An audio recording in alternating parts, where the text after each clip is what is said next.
أعوذ بالله من الشيطان الرجيم. بسم الله الرحمن الرحيم. أقم الصلاة لدلوك الشمس إلى غسق الليل وقرآن الفجر إن قرآن الفجر كان مشهودا ومن الليل فتهجد به نافلة لك عسى أن يبعثك ربك مقاما محمودا وقل رب أدخلني مدخل صدق وأخرجني مخرج صدق واجعل لي من لدنك سلطانا نصيرا وقل جاء الحق وزهق الباطل إن الباطل كان زهوقا وننزل من القرآن ما هو شفاء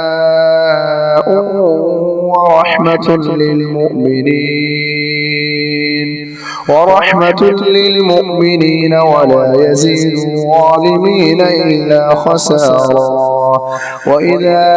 أنعمنا على الإنسان أعرض ونأى بجانبه وإذا مسه الشر كان يئوسا قل كل يعمل على شاكلته فربكم أعلم بمن هو أهدى سبيلا ويسألونك عن الروح قل الروح من أمر ربي وما أوتيتم من العلم إلا قليلا ولئن شئنا لنذهبن بالذي أوحينا إليك ثم لا تجد لك به علينا وكيلا إلا رحمة من ربك إن فضله كان عليك كبيرا قل لئن اجتمعت الإنس والجن على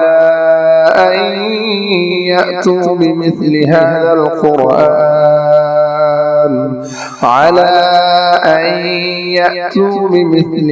القرآن لا يأتون بمثله ولو كان بعضهم لبعض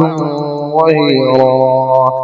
ولقد صرفنا للناس في هذا القرآن من كل مثل فأبى أكثر الناس إلا كفورا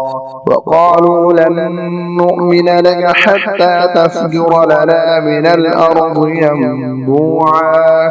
أو تكون لك جنة من نخيل وعنب فتفجر الأنهار خلالها تفجيرا أو تسقط السماء كما زعمت علينا كسفا أو تأتي بالله والملائكة قبيلا أو يكون لك بيت من زخرف أو ترقى في السماء ولن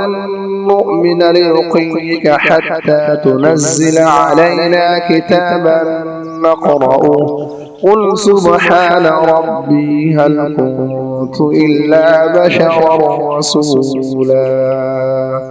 آمنت بالله صدق الله العظيم. أحب الوفاء بشتى الصور أحب الوفي الأمين الأغر فأهل الوفاء كلون السحاب